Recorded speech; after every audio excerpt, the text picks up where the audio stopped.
que nós não temos a menor ideia de como essas pessoas morreram, se foram assassinadas pela própria facção criminosa aqui fora, porque não cumpriram determinada ordem por ela própria dada, não é? Se morreram em embate com a polícia, em que circunstância vieram a falecer. Um dos temas mais caros para alguns segmentos na área jurídica foi remover da justiça militar a competência para julgar os militares envolvidos em embates com pessoas por eles perseguidas ou acusadas da prática de algum delito. Pois bem, transferida essa competência para o tribunal do júri, onde havia 80% de condenação na justiça militar, passou a haver 80% de absolvição perante o tribunal do júri. Porque até mesmo o cidadão, ele, quando se depara de um militar que num embate com um marginal que tem uma folha de quilômetros e quilômetros de antecedentes criminais, de pessoas vitimadas, etc. e tal, o jurado acaba absolvendo. Se fosse julgado por um juiz singular, o militar certamente poderia receber uma condenação. Então, o tribunal do júri, que é o tribunal do povo, acaba absolvendo o militar. Então, nós temos que, primeiro, para respeitar o direito daqueles que, em nome do Estado, enfrentam o perigo, atacar uma autoridade, seja ela um magistrado, seja ela um promotor, seja ela um policial, seja ela um agente penitenciário ou um guarda civil metropolitano, isso deve ser um delito altamente qualificado e gravíssimo, porque a pessoa, quando ataca alguém que, em nome do Estado, assume a obrigação de instaurar a ordem dentro de uma cidade, de um país, ele está atacando o próprio Estado, ele não está atacando apenas um ser humano. Eu escrevi um artigo há pouco no nosso jornal interno e eu digo, podem até atacar o juiz, matar o policial, mas nunca vão matar a justiça, né? Nós somos transitórios, né? A nossa existência é finita, mas o nosso desejo de ver um Brasil melhor, esse é infinito, né?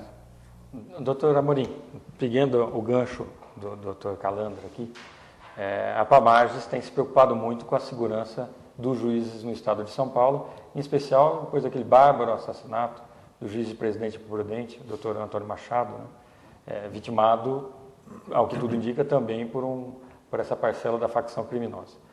Quais são os planos da Pamages para tentar trazer um pouco mais de garantia para o juiz, como bem disse o doutor Calandra, poder defender a sociedade e defender o Estado?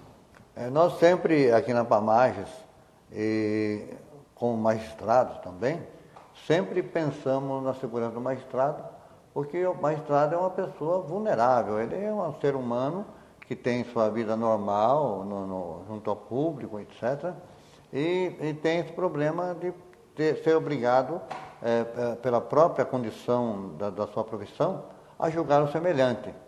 Evidentemente que ninguém gosta de ser condenado, por pior que seja o criminoso, ele sempre se acha inocente, acha banido pela vida, acha perseguido pelas condições sociais.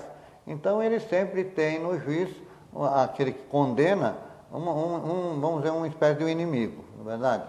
Então o juiz, ele tem, como outras profissões, policiais, o promotor público, e todos aqueles que lidam com o criminoso, ele tem que ter uma proteção maior, ele tem que ter sempre o resguardo da sua integridade física.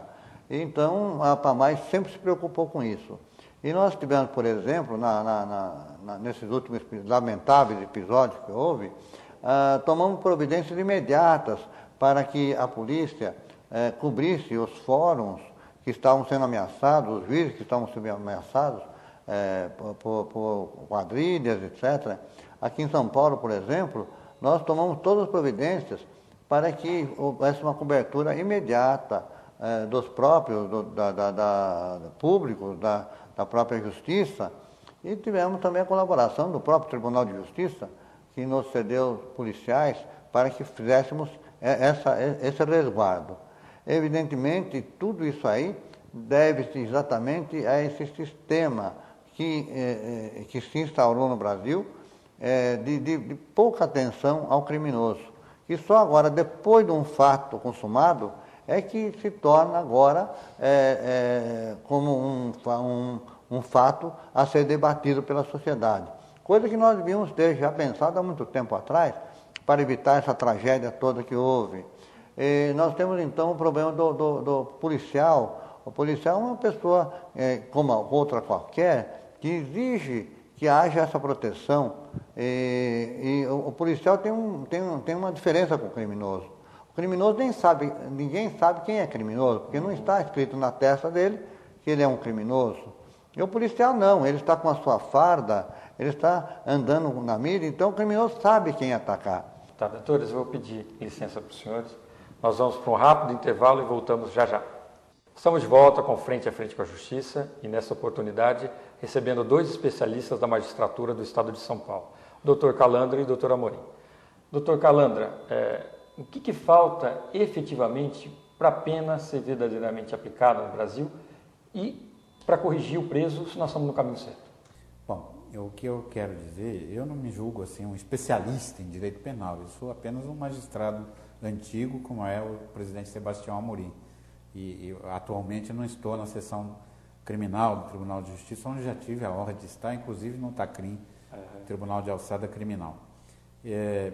O que nós não pregamos e não podemos admitir são teorias radicais, quer dizer, a teoria do direito penal do inimigo, radicalizar as penas e pena de morte. Só pode explicar um pouquinho o direito penal do inimigo? O direito penal do inimigo, ele parte de outros pressupostos, não é? Ele não tem aquela fleuma da presunção de inocência, não é? É um direito penal que entende que o réu é inimigo da sociedade. Então, se busca a condenação, não é? Se trabalha com base em outros princípios, não é?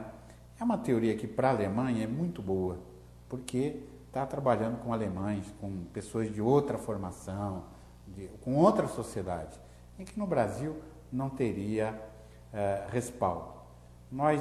Eu pessoalmente, falo apenas por mim, entendo que penas menores, efetivamente cumpridas, elas têm uma missão recuperadora muito maior do que penas longas, que acabam, na verdade, penalizando a sociedade e o réu não tem nenhuma possibilidade de recuperação.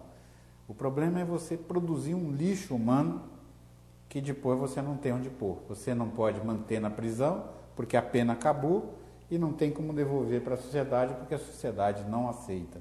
Então, penas menores, aonde o trabalho, a educação, isso não seja um favor que o reeducando presta ao sistema, mas uma obrigação dele para não aumentar a pena.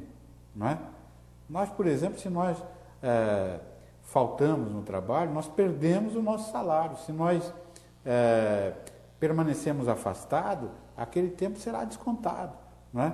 Então, trabalho e reeducação é obrigação daquele que violou a lei.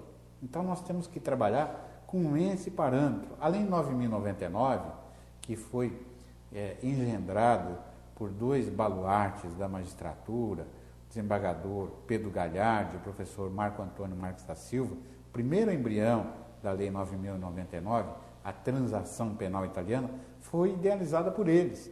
Não é? E hoje isso acabou sendo desvirtuado no legislativo, porque a pessoa numa pena de 4 anos paga uma cesta básica e vai embora para casa. Né?